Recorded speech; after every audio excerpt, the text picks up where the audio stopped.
Saat badai datang menggeru, yang kami tahu hanya Kau yang mampu pulihkan segala sesuatu.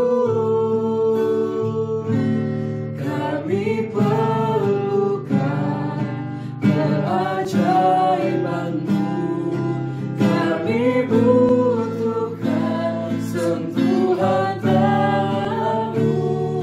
Kami tak dapat jalan sendiri, kami perlukan Tuhan. Kami perlukan keajaiban-Mu, kami butuhkan sentuhan tangan-Mu. Kami tak dapat jalan sendiri, kami perlukan Tuhan.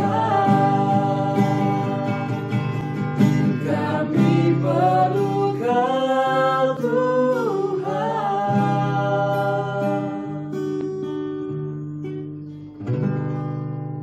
Halo, selamat pagi teman-teman, Shalom.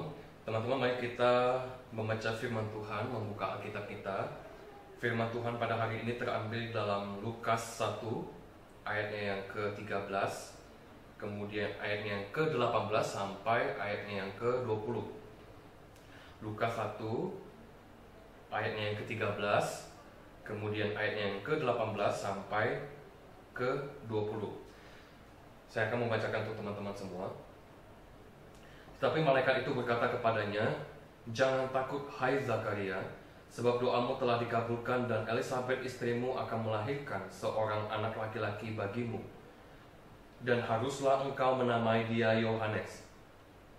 Ayat yang ke-18. Lalu kata Zakaria kepada malaikat itu, "Bagaimanakah aku tahu bahwa hal ini akan terjadi? Sebab aku sudah tua dan istriku sudah lanjut umurnya." Jawab malaikat itu kepadanya, "Akulah Gabriel yang melayani Allah, dan aku telah diutus untuk berbicara dengan engkau dan untuk menyampaikan kabar baik ini kepadamu. Sesungguhnya engkau akan menjadi bisu dan tidak dapat berkata-kata sampai kepada hari di mana semuanya ini terjadi, karena engkau tidak percaya akan perkataanku yang akan nyata kebenarannya pada waktunya." Mari kita bersatu di dalam doa. Bapa kami yang bertahta di dalam kerajaan surga, kami mengucap syukur kepada Tuhan. Di hari ini Engkau masih memberikan kami kesempatan untuk boleh mendengarkan akan kebenaran firman Tuhan dan merenungkannya. Tuhan, bantu kami melalui Roh Kudus-Mu Tuhan, supaya hati, jiwa, dan pikiran kami terbuka dan mau mendengarkan firman Tuhan dengan segenap hati kami. Tuhan yang bantu kami, biarlah hamba-Mu juga Tuhan, apapun yang Engkau ingin sampaikan kepada kami, anak-anak remaja-Mu ini, itulah yang hamba-Mu sampaikan kepada mereka. Segala puji, hormat, dan kemuliaan hanya bagi-Mu saja. Hanya di dalam nama Tuhan Yesus kami sudah berdoa dan mengucap syukur. Amin. Teman-teman semua, pembicaraan atau pembacaan firman Tuhan hari ini berbicara tentang seorang hamba Tuhan, seorang imam yang tidak percaya kepada Tuhan dan yang meragukan Tuhan.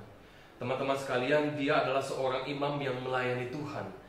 Dan zaman dulu, teman-teman, hanya imamlah yang diperbolehkan untuk masuk ke dalam bait Allah. Jadi jemaat atau kaum awam itu tidak diperbolehkan masuk ke dalam bait Allah, karena hanya imamlah orang yang dipilih oleh Allah untuk memimpin bangsa Israel atau jemaat gitu ya, untuk beribadah kepada Tuhan dan menyampaikan doa-doa mereka kepada Tuhan. Jadi imam itu memiliki privilege atau hak khusus, hak istimewa untuk dekat berada dengan bait Allah dan dekat dengan hadiratnya Allah. Namun teman-teman, kalau kita perhatikan ya, Imam Zakaria ini, dia itu sudah mengikuti Tuhan sejak lama. Ia melayani Tuhan sudah bertahun-tahun, mungkin sudah belasan tahun atau puluhan tahun. Bahkan di dalam Alkitab dia disebut sebagai orang yang benar dan takut akan Tuhan. Tapi ketika Tuhan berkata melalui malaikatnya bahwa ia akan memiliki seorang anak laki-laki di usianya yang sudah tua, dan Elisabet istrinya sudah lanjut usianya, Imam Zakaria tidak percaya kepada firman Tuhan. Alkitab mencatat bahwa Imam Zakaria itu meragukan akan kebenaran firman Tuhan yang menyampaikan bahwa dia akan memiliki seorang anak laki-laki. Bagaimana mungkin orang yang sudah tua, mungkin sudah menjadi kakek-kakek gitu ya, istri yang sudah menjadi nenek, bisa punya anak, bisa mengandung seorang anak. Rasanya di dalam dunia biologis itu tidak memungkinkan. Itulah yang dipikirkan oleh Imam Zakaria. Ia meragukan Allah yang telah ia ikuti, ia meragukan Allah yang telah ia layani selama belasan atau puluhan tahun itu. Akhirnya apa? Alkitab mencatat bahwa ia dihukum dan ditegur Allah. Akhirnya Imam Zakaria ini menjadi bisu dan tidak bisa berbicara dan berkata-kata. Sampai kapan? Sampai akhirnya lahirlah anaknya, anak kandungnya, yaitu Yohanes Pembaptis. Barulah Imam Zakaria bisa berkata-kata dan berbicara. Teman-teman, setelah peristiwa itu akhirnya Imam Zakaria percaya kepada Allah secara utuh dengan segenap hatinya. Bagaimana dengan kita semua? Mungkin kita sejak kecil sudah menjadi orang Kristen. Sejak kecil kita sudah pergi ke gereja, sudah ikut sekolah minggu, dan kita ikut remaja dan sebagainya. Tapi ketika kita menjalani kehidupan kita di dalam mengikut Tuhan, di dalam percaya kepada Tuhan, apakah di dalam hati kita ada ruang untuk percaya kepada Tuhan? Atau jangan-jangan di dalam kondisi seperti ini kita malah meragukan Tuhan, kita mempertanyakan di mana Tuhan? Tuhan di mana ketika Engkau ada di masa-masa Covid seperti ini, di masa-masa pandemi, begitu banyak orang meninggal, begitu banyak orang yang terpapar Covid. Masihkah ada di dalam hati kita untuk percaya kepada Tuhan? Atau jangan-jangan di dalam hati kita terdapat banyak kekhawatiran yang meragukan Tuhan, banyak rasa ketakutan melampaui iman kita.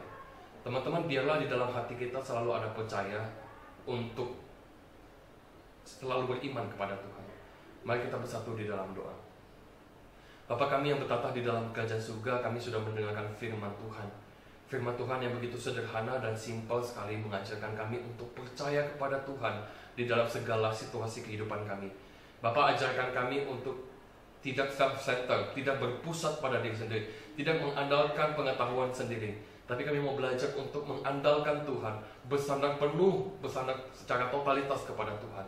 Tuhan, ajarkan setiap anak-anak remaja-Mu untuk apapun yang mereka alami, apapun yang pergumulan yang sedang mereka hadapi, itu mereka datang kepada Tuhan. Mereka ungkapkan dan bersandar dan percaya kepada Tuhan. Inilah doa kami Tuhan.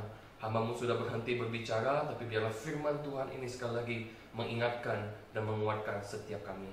Hanya di dalam nama Tuhan Yesus kami sudah berdoa dan mengucap syukur. Amin.